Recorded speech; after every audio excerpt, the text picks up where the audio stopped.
parler, toujours dans cette série de causeries, de petites causeries de 10 minutes, 10 minutes qui sont à peu près d'ailleurs aussi la durée de mes sonatines, donc on a entré dans une sorte de durée standard de mes interventions musicales ou verbales de 10 minutes.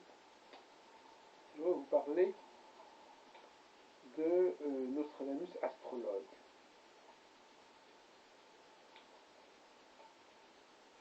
Les astrologues ont raison quelque part d'être un petit peu mal à l'aise par rapport à Nostradamus. On nous dit qu'il est astrologue, mais toute la question est de savoir si les centuries, les quatrains sont de lui.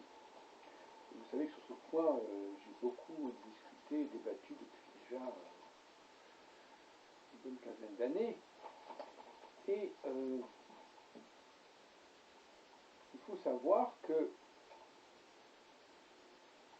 l'idée d'un Nostradamus poète et versificateur est déjà une idée très discutable.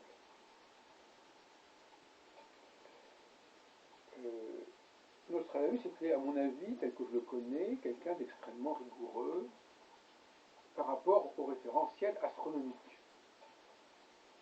Il ne pouvait pas dire un mot sans que ce soit dans le cadre d'une configuration astrale. Pour moi, c'est évident. Donc, les quatrains dont le référentiel astral est obscur, à mon avis, c'est très improbable. On vous dira, oui, mais peut-être qu'il y avait des choses qui étaient sous-entendues ou des références qui étaient comme ça, sous-jacentes. C'est pas la question. Nostradamus, Michel Nostradamus, était quelqu'un qui voulait que son discours soit constamment référencé à l'astronomie. Ce n'est pas permis comme ça de mettre des références astronomiques occultes, cachées. C'est pas du tout sa démarche. Il faut d'ailleurs rappeler que ces almanachs et ces pronostications étaient un travail considérable au niveau astronomique. Il calculait le thème, dans les almanachs, il calculait le thème de chaque semaine. La nouvelle lune, le quart de lune, l'opposition, etc. Il y avait 4 thèmes pour chaque mois. Donc ça apparaissait une fois par an. Donc faites le compte, il y avait à peu près une cinquantaine de thèmes par an dans ces almanachs, avec tout un substrat astronomique. Et pour les pronostications, c'était un peu plus simple, c'était ces 4 thèmes des 4 saisons. Alors, c'était moins compliqué à faire, avec les ingresses du soleil entrant dans chacune des saisons sur les axes équinoxiaux et solsticiaux. C'était un produit de plus bas de gamme, d'un côté 4 thèmes pour les pronostications, de l'autre côté 50 thèmes à peu près pour les almanachs. Et ces almanachs, on me fera l'objection, étaient bien accompagnés d'une douzaine de quatrains, un quatrain par mois. Le problème, c'est que ces quatrains, selon moi, n'étaient vraisemblablement pas le fait de Nostradamus. En effet, en fin de compte, Nostradamus, il avait des collaborateurs, un peu comme les grands peintres avaient un atelier. Et on le sait parce que on nous a transmis le manuscrit de ces je pense que ça s'appelle les présages prosaïques, les manuscrits de ces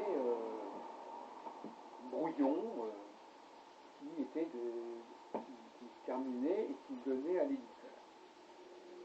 Et dans ces manuscrits sur ces brouillons, il n'y a ni les quatrains, quoique dans certains cas il semblerait qu'on les ait rajoutés.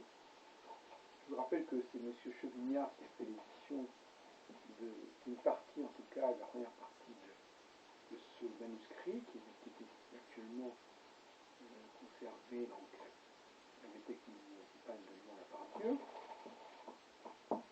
Il semblerait que Nostradamus ne rédigeait pas les quatrains et qu'en plus, il devait laisser à un collaborateur, en insistant, le soin de compléter même sa prose dans le domaine des précisions astronomiques. On ne les retrouve pas dans ces manuscrits.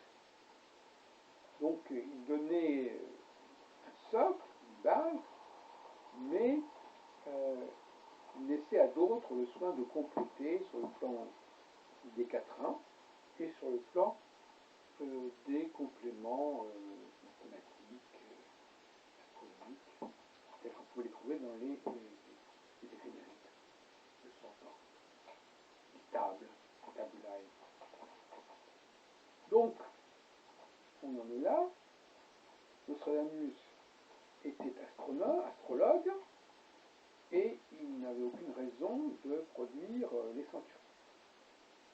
Donc, non seulement il y a un problème concernant les éditions des centuries, sur lequel je ne reviendrai pas ici, mais même, de toute façon, je crois qu'il n'est même pas l'auteur de toute façon de ce texte. En revanche, il en est l'inspirateur. Non seulement l'inspirateur concernant les quatrains des almanachs, mais aussi l'inspirateur concernant un certain nombre de quatrains des centuries, qui reprennent en effet des passages en prose de ce que Nostradamus écrivait par ailleurs.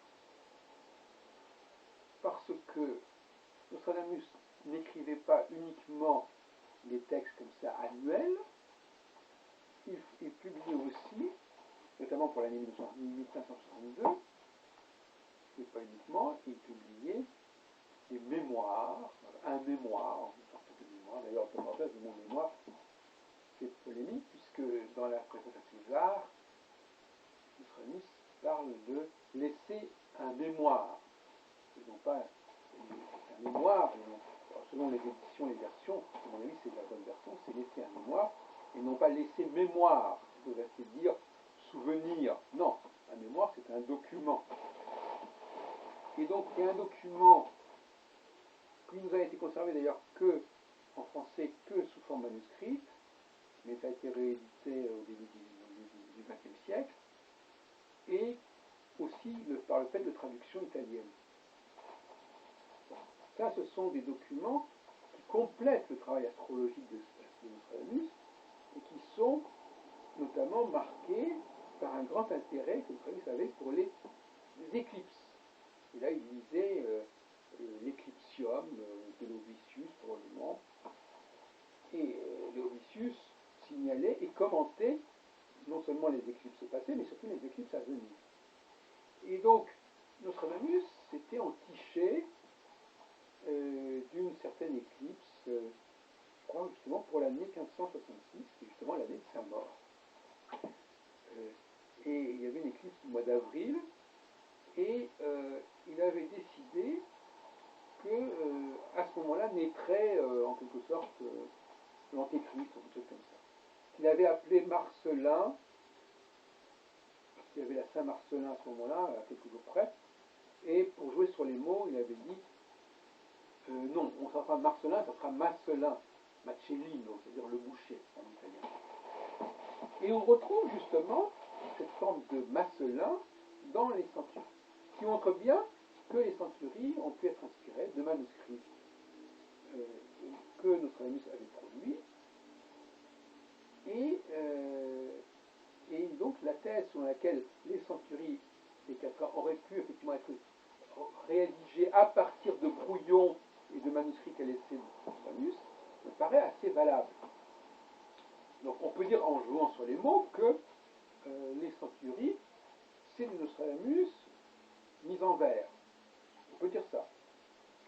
Sans parler bien entendu des additions, des rajouts, des retouches, etc., etc.